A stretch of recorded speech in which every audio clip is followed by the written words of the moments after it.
Vous êtes réveillé par un bruit métallique.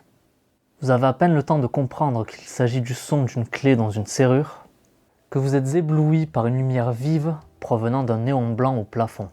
Vous vous rendez compte que vous êtes dans une pièce inconnue, manifestement une chambre. Vous avez à peine le temps d'assimiler le fait que vous n'avez aucune idée de l'endroit dans lequel vous êtes, ni même qui vous êtes, qu'un homme en blouse blanche rentre dans votre chambre. Il a l'air assez robuste, mais ce qui vous marque le plus chez lui, c'est son teint blafard et ses yeux révulsés. Il vous tend un plateau en métal, sur lequel se trouve un gobelet en plastique contenant plusieurs gélules. Bienvenue dans Patient 13.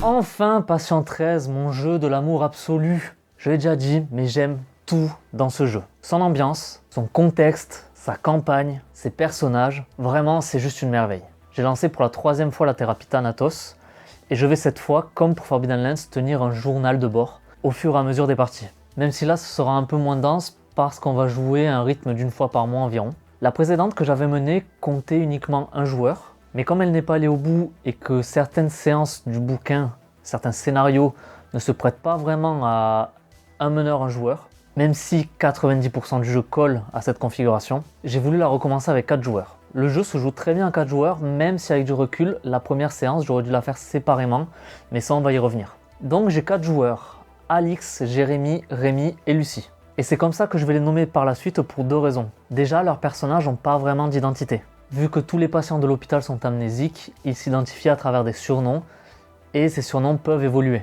Ils ont aussi un matricule qui lui aussi va être changeant, donc ça risque d'être un peu difficile à suivre.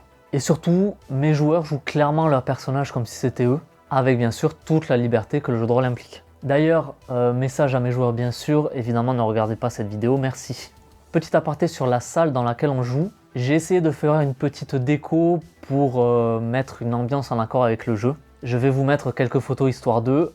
J'ai la chance d'avoir une joueur qui est infirmière et qui a pu me rapporter pas mal d'accessoires qui rendent vraiment très bien. Alors, la première séance de la campagne est clairement une séance d'introduction. Ils se réveillent dans leur chambre, ils sont forcés de prendre leurs médicaments. Après une rapide découverte des lieux et un rendez-vous avec leur supérieur, ils sont abordés par un PNJ qui s'appelle Passe-Passe, qui a besoin d'eux pour l'aider à s'échapper. Et c'est là, entre guillemets, que le jeu s'ouvre en bac à sable lorsque les joueurs vont aller chercher les objets que Passe-Passe leur demande.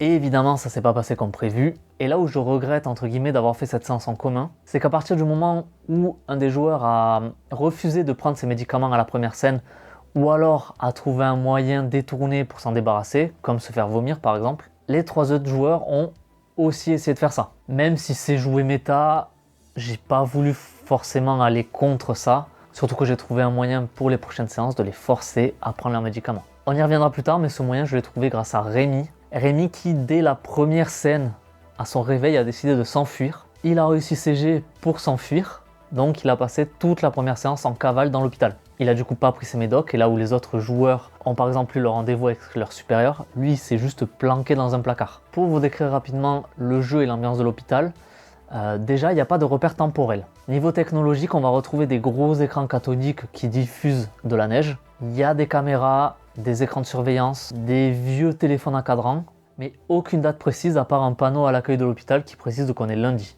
L'hôpital, quant à lui, sans être vétuste, n'est pas non plus au mieux de sa forme. Il y a pas mal d'humidité, voire de la moisissure sur certains murs. La peinture blanche ou grise qui recouvre la majorité de l'hôpital a tendance à s'écailler. Tout se ressemble et il est très difficile de se repérer dans les couloirs de l'hôpital. C'est aussi dû au fait que ce dernier est assez changeant. En suivant un couloir, par exemple, on peut avoir l'impression de tourner 4 fois à droite sans forcément se retrouver à un endroit où on est déjà passé. Pour l'hôpital, j'ai envie de lui donner une sorte d'ambiance un peu à la maison des feuilles, en lui apportant une...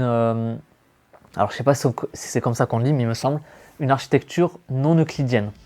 Je crois que c'est comme ça qu'on dit, mais j'en suis pas sûr. Il y a aussi un extérieur, par contre on voit jamais le soleil, c'est toujours d'une grisaille démoralisante. Le jardin qui est assez grand, dans lequel on va retrouver un petit bois, est entouré intégralement par un grand mur d'enceinte. On ne voit évidemment pas l'extérieur et il est infranchissable.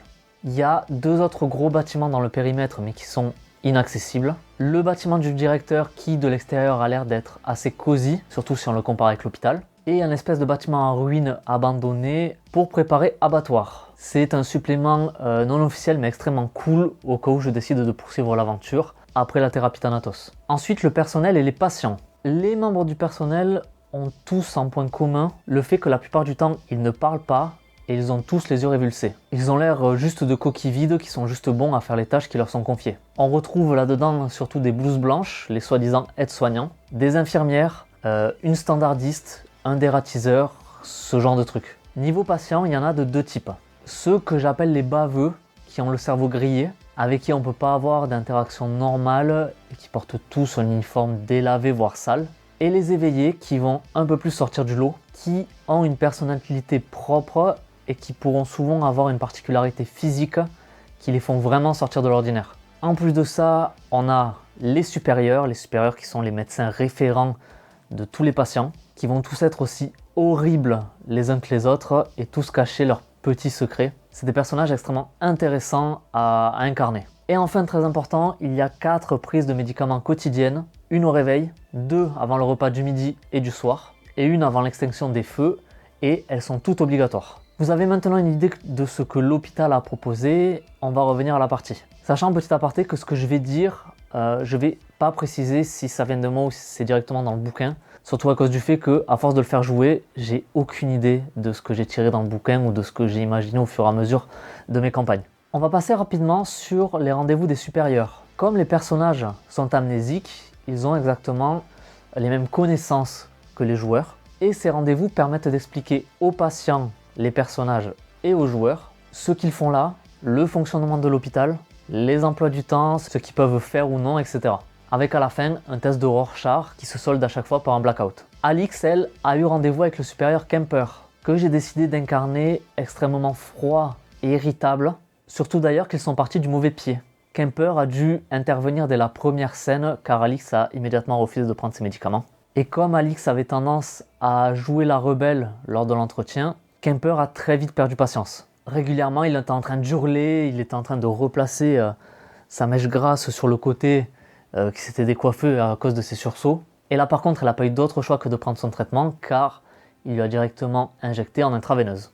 Lucy, elle, a eu le rendez-vous avec la supérieure Vigorzen, une femme stricte et qui passe son temps à tapoter sur sa machine à écrire. Elle ne la quitte des yeux uniquement que lorsque quelque chose la dérange.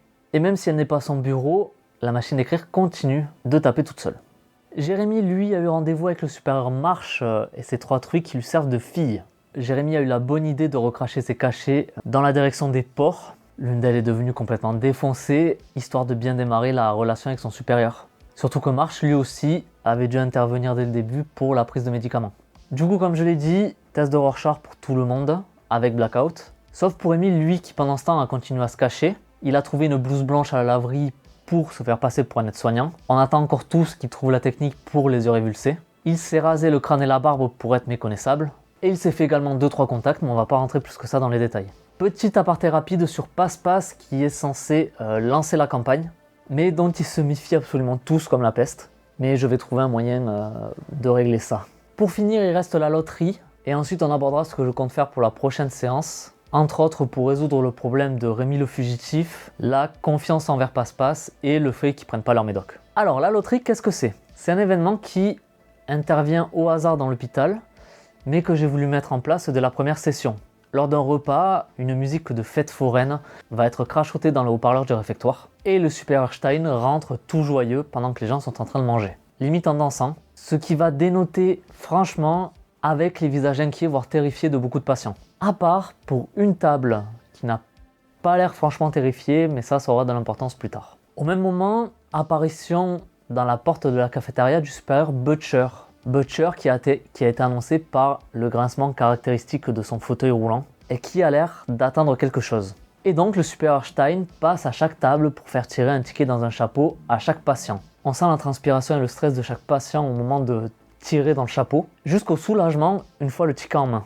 Et toujours le supérieur Stein qui fait mine d'être déçu car il n'a pas encore trouvé le gagnant. Et je fais également tirer les PG avec un D100 et je les laisse me dire le nombre qu'ils obtiennent. Et quand un patient, là je parle d'un PNJ, a tiré le fameux ticket, donc le numéro 13, il est pris de panique, il implore la pitié des supérieurs et des blouses blanches, mais il finit emmené de force par les aides-soignants, précédé du supérieur Butcher.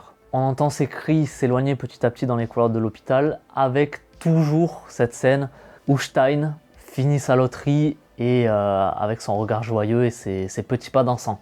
Et évidemment, le patient qui est parti avec Butcher, on ne le reverra pas. Et je prends effectivement le risque, entre guillemets, de faire tirer le ticket numéro 13 à mes joueurs. Mais c'est pour ça que je le fais en fin de séance, parce que j'ai prévu ce qui allait se passer, en gros, dans les sous-sols de l'hôpital, si jamais un d'eux est amené. Du coup, si ça arrive, je compte faire une séance solo avec le joueur qui est allé dans les sous-sols de l'hôpital pour le faire revenir à la séance d'après avec plein d'images sordides en tête. Et l'ambiance que ça met autour de la table, vraiment la pression au moment du jet, c'est jouissif, c'est très jubilatoire d'arriver à installer ce sentiment autour d'une table de jeu de rôle, vraiment. Et donc la séance s'est finie là-dessus.